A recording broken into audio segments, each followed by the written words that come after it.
O modelo atômico de Rutherford, quando foi proposto, ele reformulou completamente toda a química atômica existente.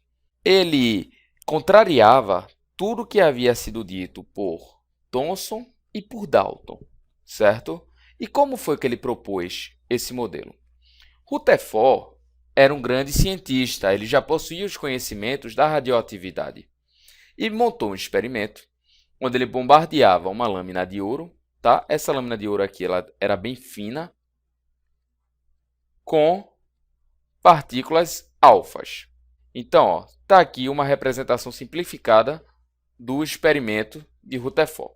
Isso aqui seria um bloco de chumbo. O chumbo era utilizado porque ele evitava a passagem de partículas radioativas, ou seja, as partículas só poderiam passar pelo orifício central. Aqui dentro existia um material radioativo,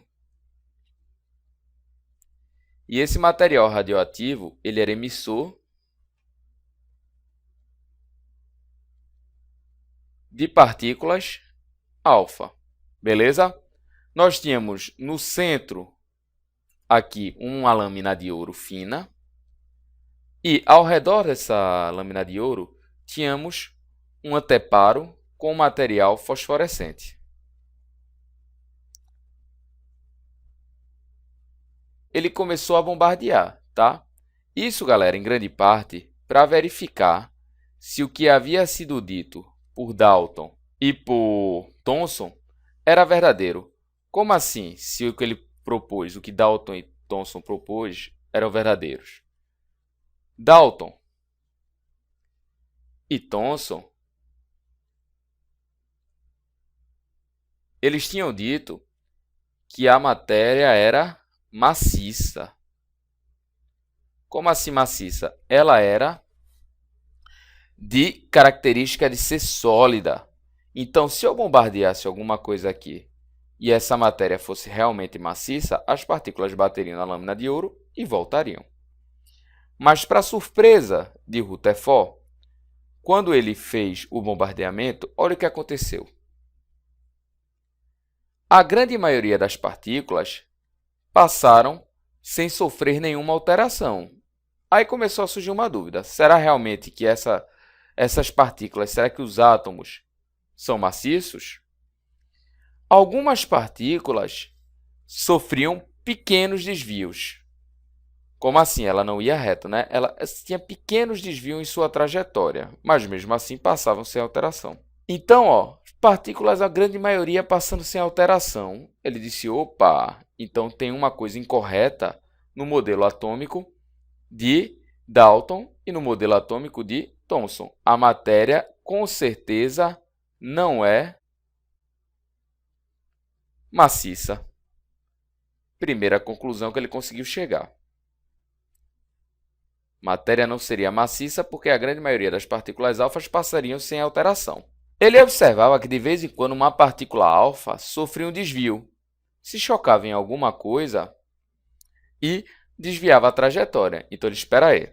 Se ele desvia a trajetória é porque tem alguma coisa maciça no átomo, tá? Pode não ser a grande maioria do átomo, porque a grande maioria das partículas passam sem alteração. Mas existe algo maciço. Então ele imaginou existir alguma região maciça no átomo.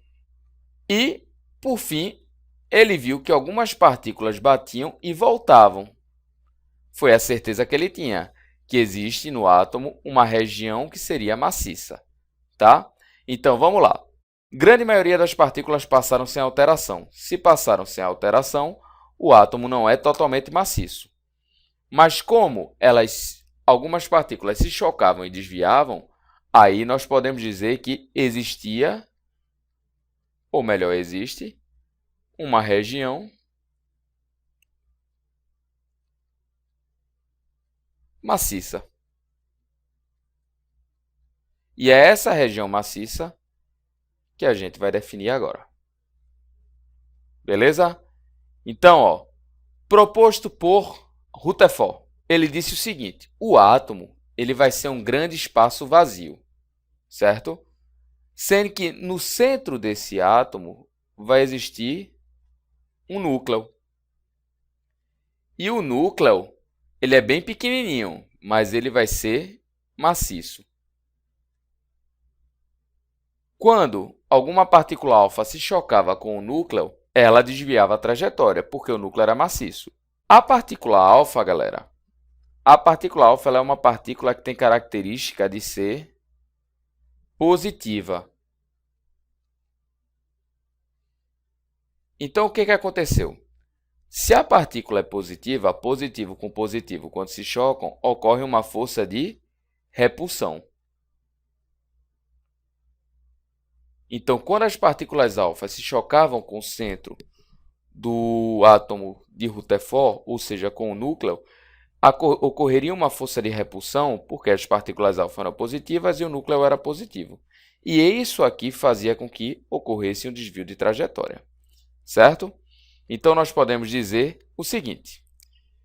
Conclusão de Rutherford. A grande maioria das partículas passa sem sofrer alteração. Logo, o átomo possui grandes espaços vazios. Uma em cada 100.000 partículas desviam mais do que 90 graus.